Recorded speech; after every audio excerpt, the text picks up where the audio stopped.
Good afternoon everyone. पिछली class में हमने कोऑर्डिनेशन कंपाउंड्स के नोमेनक्लेचर की बात की थी और कोऑर्डिनेशन कंपाउंड्स के नोमेनक्लेचर को हमने देखा, उसके रूल्स भी देखे और उसके बाद हमने बहुत सारे कोऑर्डिनेशन कंपाउंड्स के नेम जो है वो आईयूपीएसी नोमेनक्लेचर के हिसाब से लिखे थे और उससे आगे हम कुछ एग्जांपल्स की ओर बात करते हैं। इसके बाद ये नोमेनक्लेचर खत्म हो जाएगा। हमने हर तरह के एग्जांपल सोल्व कर लिए हैं। हमने ऐसे कंपाउंड्स भी देख लिए हैं, उनके नाम भी हमने लिखे हैं जिनमें ब्रिज लिगेंड होते हैं, उनके नाम भी हमने लिख लिए हैं। तो लगभग सभी तरह की प्रॉब्लम्स जो है हमने देख ली है। उसके बाद कुछ नाम और देख लीजिए, इसमें कुछ नए तरह के नाम जुड़े हुए हैं, नए तरह के फॉर्मूलेज हैं, उनके नाम किस तरह से दिए जाएंगे वो देख लीजिए आप। चलिए, पहला कंपाउंड जो मैंने लिखा है ये देखिए, प्लेटिनम है, इससे 2 Cl जुड़े हुए हैं और 2 NH3 जुड़े हुए हैं। इसका जो फॉर्मूला है वो है PtCl2NH3 का होल ट्वाइस। ये है, देखिए अब ये जो फॉर्मूला हमारे सामने लिखा हुआ है इसकी स्ट्रक्चर बनी हुई है। अब जब हमको फॉर्मूला दिया हुआ है तो उसका नाम हम सिंपल लिख सकते हैं, लेकिन जब स्ट्रक्चर दी हुई है तो सब ऐसे स्ट्रक्चर देने से इसके नाम पर क्या फर्क पड़ेगा, क्या नहीं पड़ेगा, उसकी बात हम कर रहे हैं। देखिए, तो इसके स्ट्रक्चर समेत हम इसका नाम लिखेंगे। स्ट्रक्चर को देखते थे तो इसमें प्लेटिनम जो है, सेंट्रल मेटल आयन जो है वो प्लेटिनम है, उससे 2 लिगेंड क्लोराइड के जुड़े हुए हैं, 2 लिगेंड जो है वो अमोनिया वाले जुड़े हुए हैं, तो हम उनका नाम लिखेंगे। तो पहले जो है लिगेंड का नाम लिखा जाएगा और लिगेंड का नाम भी अल्फाबेट क्रम में लिखा जाता है। उसके बाद में सेंट्रल एटम का नाम लिखा जाएगा और उसके बाद में सेंट्रल एटम का ऑक्सीडेशन स्टेट लिखा जाएगा। तो सबसे पहले हम इसका ऑक्सीडेशन स्टेट निकाल लेते हैं, उसके बाद में फिर इनका नाम आगे लिखते रहेंगे। देखिए, ऑक्सीडेशन स्टेट निकालने के लिए इसका ऑक्सीडेशन स्टेट निकालना, तो इसका X प्लेटिनम का oxidation state X plus 2 ammonia, 2 into ammonia का जो चार्ज होता है वो होता है 0, तो 2 इंटू 0 प्लस 2 Cl है, तो 2 इंटू 1 Cl पर जो चार्ज होता है वो होता है -1, तो -1 इज इक्वल टू, यहां पर टोटल चार्ज कितना है 0, इज इक्वल टू 0, तो x minus 2 is equal to 0, तो x is equal to plus 2। ये आ गया प्लेटिनम पर चार्ज, यानी प्लेटिनम का ऑक्सीडेशन स्टेट जो है वो है +2। चलिए, तो ये इसकी जरूरत हमको पड़ेगी तो वहां पर हम लिख लेंगे। चलिए आगे देखिए, अब नाम लिखते हैं। तो नाम में सबसे पहले लिगेंड का नाम अल्फाबेट ऑर्डर में लिखा जाएगा। अल्फाबेट ऑर्डर में देखिए, एक एमीन है और एक है क्लोरो। तो एमीन ए से शुरू होता है, क्लोरो सी से शुरू होता है, तो ए पहले आता है और सी बाद में आता है। तो पहले एमीन लिखा जाएगा और एमीन की संख्या कितनी है, 2 है, तो डाई एमीन।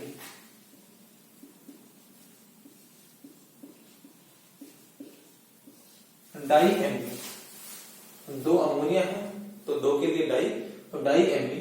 फिर दूसरा लिगेंड Cl है, क्लोरो, तो क्लोरो की संख्या भी 2 है, तो डाई क्लोरो।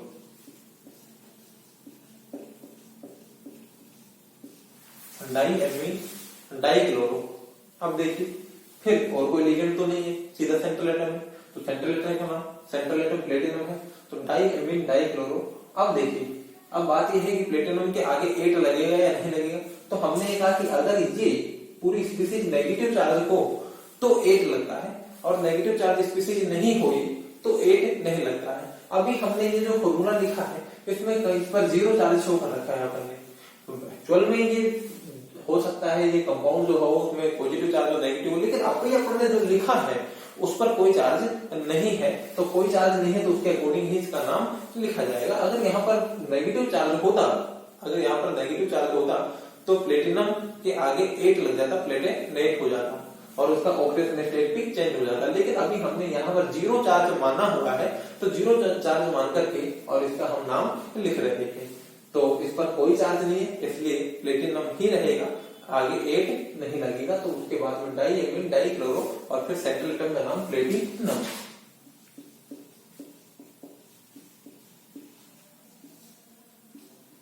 अब प्लेटिनम के बाद में उसका ऑक्सीडेशन स्टेट हमने कितना निकाला था 2, तो प्लेटिनम सेकेंड। तो ये हो गया इसका नाम डाइअमीन डाइक्लोरोप्लेटिनम सेकेंड। अब देखिए बोल सर इसकी संरचना से इस पर क्या फर्क पड़ा।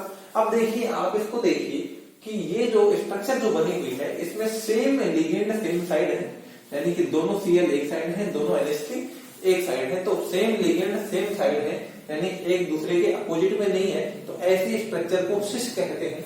तो ये पूरी संरचना जो है वो सिस प्रकार की है, तो इसका नाम लिखा जाएगा, उससे पहले लिख दिया जाएगा सिस डाइअमीन डाइक्लोरोप्लेटिनम सेकेंड। अब इसको देखिए आगे बढ़ते हुए देखिए PtCl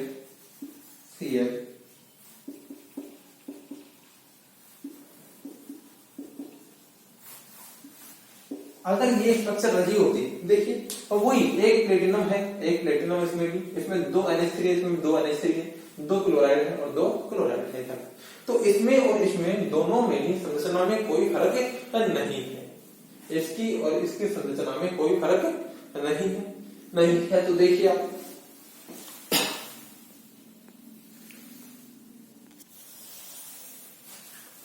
देखिए इसमें और इसकी संरचना में जो अणुसूत्र है, अणुसूत्र में कोई फर्क नहीं है, एक प्लेटिनम 2 NH3 और 2 Cl है, लेकिन इसके ओरिएंटेशन में फर्क है।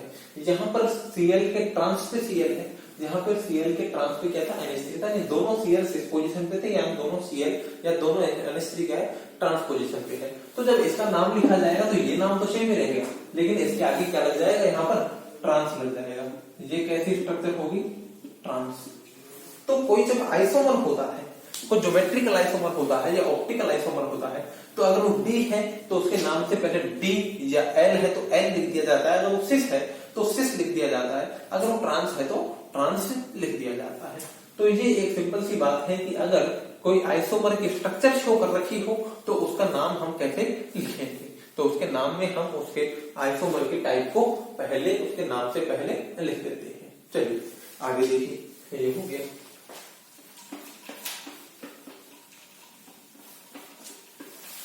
नेक्स्ट देखिए कि जब अगर हमको ऐसा कोई कॉम्प्लेक्स कंपाउंड मिल जाए जिसमें दोनों ही एंटिटी जो पॉजिटिव चार्ज और नेगेटिव चार्ज दोनों ही स्पीसीज कॉम्प्लेक्स आयन हो, तो हम उसका नाम किस प्रकार से लिखेंगे उसको हम एक बार देख लेते हैं। चलिए इसका नाम देखिए। अब ये जो पहले लिखी हुई हम लोग पहले भी बात कर चुके हैं कि कॉम्प्लेक्स कंपाउंड जो है वो उसी फॉर्म में लिखे जाते हैं जैसे सिंपल सॉल्ट लिखे जाते हैं। सिंपल सॉल्ट में पहले पॉजिटिव चार्ज स्पीसीज और फिर नेगेटिव स्पीसीज लिखी जाती है, तो यहाँ भी पहले पॉजिटिव स्पीसीज और फिर नेगेटिव स्पीसीज लिखी जाती है। तो जाहिर सी बात है कि इन दोनों स्पीसीज में से ये पहले लिखी हुई स्पीसीज पॉजिटिव स्पीसीज है और ये वाली स्पीसीज क्या है, नेगेटिव स्पीसीज है।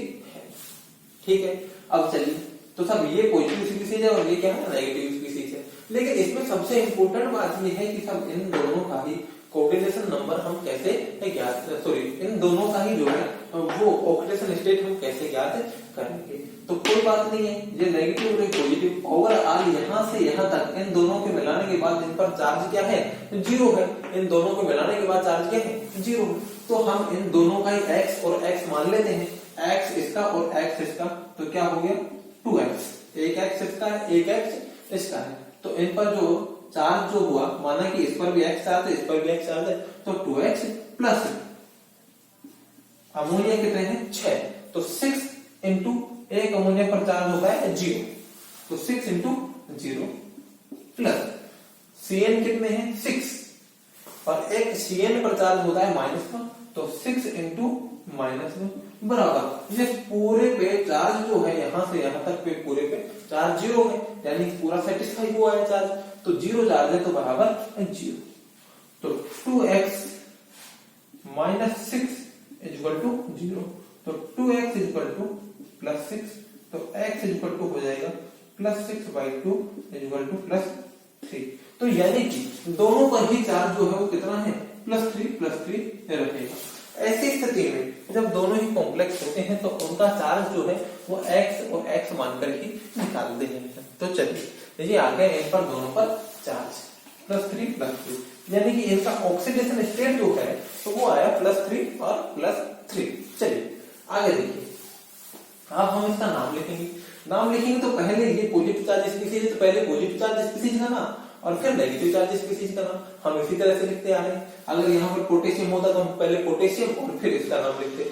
अब लेकिन यहाँ पर ये कॉम्प्लेक्स आयन है तो कॉम्प्लेक्स आयन का नाम जिस तरह से लिखते हैं तो इस पूरे पॉजिटिव चार्ज स्पीसीज का नाम भी कॉम्प्लेक्स आयन की तरह ही हम लिख देंगे। तो पहले यहाँ पर लिगेंड का नाम और फिर सेंट्रल एटम का नाम लिखा है। लिगेंड कितने हैं? 6 है और लिगेंड क्या है? अमोनिया एनडी। तो हेक्साएनडी,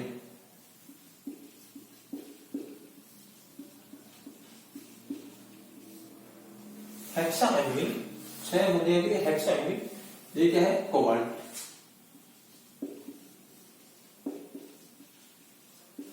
हेक्साएनडी कोबाल्ट। वो सब कोबाल्ट के आगे 8 लगेगा या नहीं लगेगा? तो 8 लगता है जब कॉम्प्लेक्स जो आयन होता है वो नेगेटिव चार्ज स्पीसीज हो।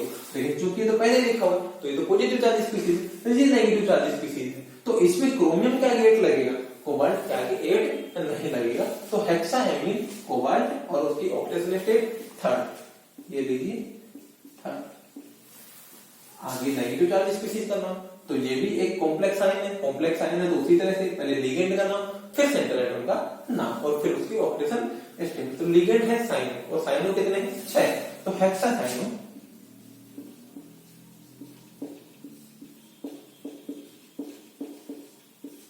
हेक्सासाइनो लिगेंड का नाम और फिर सेंट्रल एटम का नाम। सेंट्रल एटम क्या है? क्रोमियम। और क्रोमियम जो कि ये स्पीसीज नेगेटिव चार्ज स्पीसीज है टोटल, तो इसके आगे क्रोमियम के आगे 8 लगेगा तो ये हो जाएगा क्रोमेट। हेक्सासाइनो क्रोमेट और ऑक्सीडेशन स्टेट उसकी क्या है? 3rd। ये इसका नाम इस तरह से लिखा जाए। चलिए आगे बढ़ते हैं, नेक्स्ट एग्जांपल की बात करते हैं। देखिए तो यहाँ पर ये जो लिगेंड है ये कार्बनिक लिगेंड है और इसको बोलते हैं साइक्लोपेंटाडाइनिल एनाइड। साइक्लोपेंटाडाइनिल एनाइड। तो इसका नाम जो लिखा जाएगा वो देखिए, ये न्यूट्रल स्पीसीज है तो न्यूट्रल स्पीसीज है तो उस हिसाब से देख लीजिए आप। और इसमें जो है ये लिगेंड जो है वो 2 लिगेंड है, साइक्लोपेंटाडाइनिल और ये सेंट्रल एटम है। तो इसके आगे कोई काउंटर आयन नहीं है, कोई पॉजिटिव चार्ज या नेगेटिव चार्ज स्पीसीज नहीं है। तो सबसे पहले इसमें लिगेंड का नाम और फिर सेंट्रल एटम का नाम। लिगेंड जो है वो है साइक्लोपेंटाडाइनिल। देखिए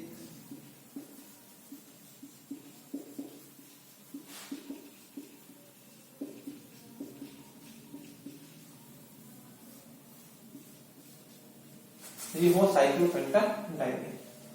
अब कार्बनिक लिगेंड है उसको हम कोष्ठक में लिख देते हैं। और देखिए अब जो कि इनकी संख्या 2 है तो 2 के लिए हम यहाँ पर डाई नहीं लिख सकते।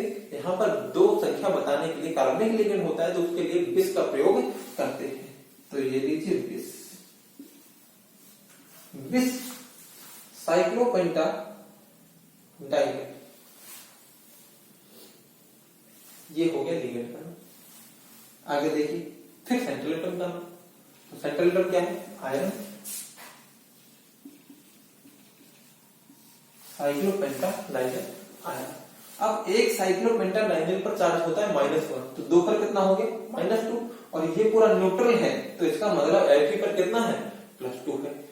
जितना टोटल लिगेंड पर चार्ज है उसका अपोजिट किस पर होगा? सेंट्रल एटम पर होगा।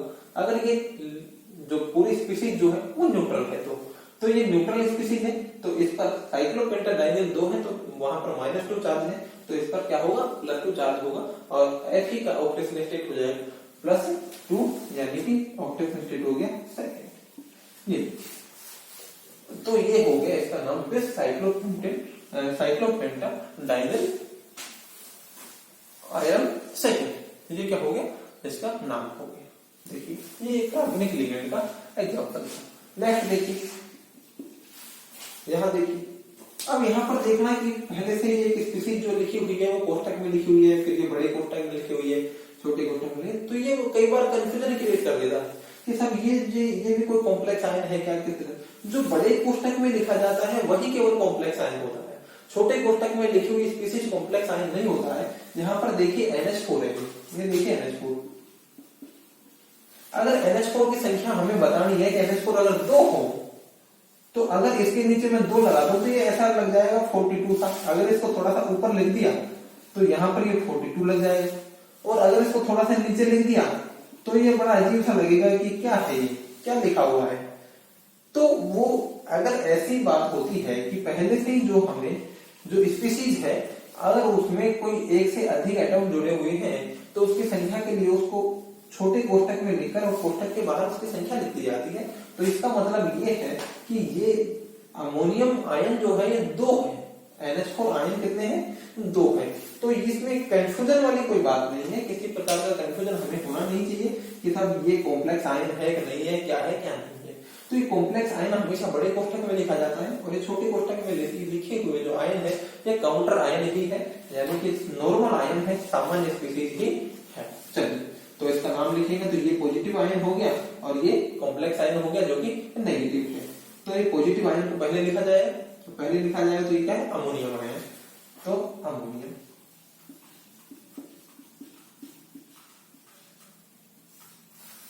देखते हैं अमोनियम, ठीक है। अमोनियम के बाद में अब इसका नाम लिखा जाएगा, तो इसका नाम लिखने के लिए पहले लिगेंड का नाम और फिर सेंट्रल एटम का नाम। तो लिगेंड कितने हैं, 6, तो 6 के लिए हेक्सा, हेक्सा। लिगेंड क्लोरो है तो हेक्सा, हेक्सा क्लोरो। आगे देखिए अब सेंट्रल एटम का नाम, सेंट्रल एटम टाइटेनियम। अब देखिए ये जो स्पीशीज है संकुल कॉम्प्लेक्स स्पीशीज जो है वो नेगेटिव चार्ज स्पीशीज है। तो नेगेटिव चार्ज स्पीशीज है तो सेंट्रल एटम के नाम के आगे 8 लगेगा, तो टाइटेनियम है तो टाइटेनेट हो जाएगा। तो hexa chloro titanate, hexa chloro titanate. और इसका फिर क्या लिखा जाएगा, ऑक्सीडेशन स्टेट। तो ऑक्सीडेशन स्टेट लिखने के लिए ऑक्सीडेशन स्टेट निकाल लीजिए।